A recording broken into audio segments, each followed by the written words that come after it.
கிறிஸ்துவுக்குள் மிகவும் பிரியமானவர்களே, தேவனுடைய ஊழியத்தை செய்கின்ற ஒரு மனிதனுடைய வாழ்க்கையிலே காணப்பட வேண்டிய 4 பிரதானமான காரியங்கள். எஸ்றா 7ஆம் அதிகாரம் 1-6 வசனங்களிலே அவைகளை நாம் வாசிக்கின்றோம். நான் முதல் வசனத்தையும் 6வது வசனத்தையும் இந்த தியானத்திற்காக வாசிக்கிறேன். முதல் வசனம் எஸ்றா 7:1. இந்த வர்த்தமானங்களுக்கு பின்பு செராயாவின் குமாரனாகிய எஸ்றா பெர்ஷியாவின் ராஜாவாகிய அர்த்தசாஸ்திர அரசாளுகிற காலத்திலே பாபிலோனியிலிருந்து வந்தான். இந்த செராயா அசரியாவின் குமாரன், இவன் இலக்கியாவின் குமாரன். 6வது வசனம். இந்த எஸ்றா இஸ்ரவேலின் தேவனாகிய கர்த்தர் அருளிய மோசேயின் நியாயப்பிரமாணத்திலே தேறின வேதபாரகனாய் இருந்தான். அவனுடைய தேவனாகிய கர்த்தருடைய கரம் அவன் மேல் இருந்ததினால் அவன் கேட்டவைகளை எல்லாம் ராஜா அவனுக்கு கொடுத்தான். 1ஆம் வசனத்திலே அர்த்தசாஷ்டா அரசாண்ட நாட்களிலே என்று நம்ம பார்க்கிறோம்.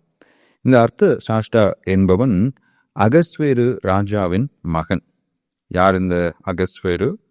எஸ்தரின் புஸ்தகத்திலே எஸ்தர் அவரை தான் திருமணம் செய்து கொள்கிறார்.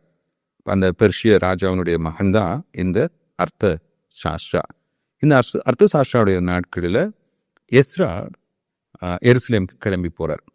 எஸ்ராவை குறித்து இந்த 6 வசனத்தில் 4 காரியங்கள் சொல்லப்பட்டிருக்கு. முதலாவது, அவனுடைய குடும்ப விசுவாசம்.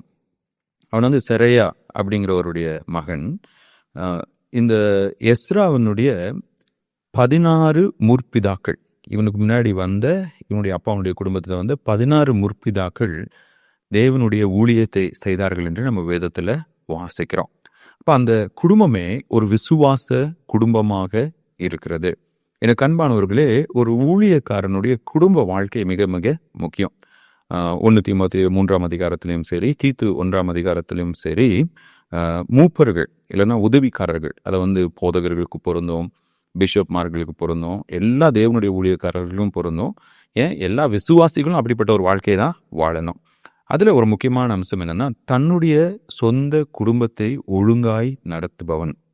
அதில் பவுல் சொல்கிறாரு, தன்னுடைய சொந்த குடும்பத்தையே ஒழுங்காக நடத்தாத ஒருத்தன் எப்படி ஒரு சபையை ஒழுங்காக நடத்த முடியும்? அப்போ தன்னுடைய மனைவியையும் பிள்ளைகளையும் விசுவாசத்தில் கட்டி எழுப்பக்கூடியவன் தான் தேவனுடைய ஊழியத்தில் இருக்கணும். அவனுடைய பிள்ளைகள் விசுவாசத்திலே பேர் பெற்றவர்களாக இருக்கணும். இன்னைக்கு நிறைய போதகர்களுடைய பிள்ளைகள் விசுவாசத்தை விட்டு வழிவிலகி செல்றாங்க. அப்படிப்பட்ட போதகர்கள் தங்களுடைய ஊழியத்தை குறித்து மிகுந்த எச்சரிப்பாக இருக்க வேண்டும். அப்போ ஒரு நல்ல தேவனுடைய மனிதனுடைய குடும்ப வாழ்க்கை அவனுடைய ஊழியத்திற்கு மிக மிக முக்கியம்.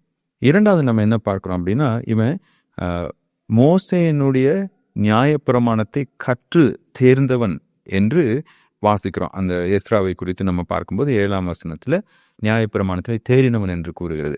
இப்போ வேதத்தை முழுமையாக கற்றவனாக இருக்க வேண்டும். ஆதியாகமம் முதல் வெளிப்படுத்தின விசேஷம் வரை முழுவதுமாக படித்து அதை கற்றுக்கொண்டு வேதம் முழுமையும் போதிக்கக்கூடியவனாக இருக்கணும். அந்த ஒவ்வொரு பிரசங்கத்திலையும் அந்த வேத ஞானத்தை வெளிப்படுத்துகிறவர்களாக இருக்க வேண்டும். இன்னைக்கு நிறைய பேர் ஊழியத்துக்கு வராங்க, பழைய ஏற்பாட்டில் இருக்கிற நிறைய புஸ்தகங்களை குறித்து அவங்களுக்கு தெளிவில்லாமல் இருக்கிறது. புதிய ஏற்பாட்டில் இருக்கிற சத்தியங்களை குறித்து அவர்களுக்கு தெளிவில்லாமல் இருக்கு. இப்போ இந்த எஸ்ரா என்பவன் அவன் தேவனுடைய வார்த்தையை கற்று தேர்ந்தவன். 3வது அவன்கிட்ட என்ன நம்ம பார்க்குறோம்னா, மனுஷர் தயவு. இந்த இடத்துல நம்ம பார்க்குறோம், ராஜா அவன் கேட்டதெல்லாம் அவனுக்கு கொடுத்தார். அப்படின்னா அவன் வெளி உலகிலே மற்ற மனிதர்களோடு நட்புறவாக இருந்தான், சமாதானத்தை பேணுகிறவனாக இருந்தான், தன்னுடைய தாளந்துகளை வெளிப்படுத்துகிறவனாக பயன்படுத்துகிறவனாக இருந்தான். இப்போ ராஜா இவன் நான் எருசலேம் போறேன்னு சொன்னேன், எஸ்ராவுக்கு மட்டும் இல்லை, நெகேமியாவுக்கும் அதே தான் செய்கிறாங்க. நீ போ, நாங்கள் உனக்கு துணை நிற்கிறோம் என்று சொல்லி. அப்புறம் 4வதாக கர்த்தருடைய கிருபை. இதுதான் எல்லாத்துக்குமே அஸ்திபாரமாக இருந்தது. கர்த்தருடைய கரம் அவன் மேல் இருந்தது. ஒருவனுடைய வாழ்க்கையிலே தேவன் செயல்படுகிறார் என்பது எப்பொழுதுமே வெட்ட வெளிச்சமாக இருக்கும், ரகசியமாக இருக்காது. யோசேப்பை பார்த்து பார்வோன் சொன்னான், ஜீவனுள்ள தேவனுடைய ஆவியை கொண்ட யோசேப்பை போல ஒருவன் இந்த எகிப்திலே உண்டோ என்று. அப்ப தேவன் ஒரு நபரை அழைக்கும் போது அந்த நபரோடு கூட இருந்து அவர்களுடைய கரங்களை திடப்படுத்துகிறார்.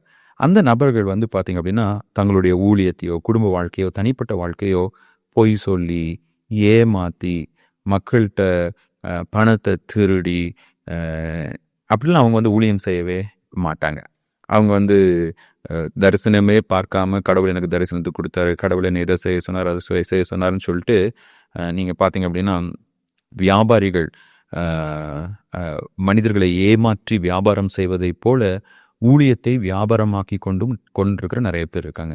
ஆனால் தேவனால் அழைக்கப்பட்ட மனிதர்கள் அவர்கள் கடவுளுடைய வசனத்தை பிரசங்கிப்பதிலும் கடவுளுடைய ஊழியத்தை கடவுளுடைய வார்த்தையின்படி கட்டுவதிலும் நேர்மையாக உண்மையாக இருப்பதிலும் கவனம் செலுத்துவாங்க.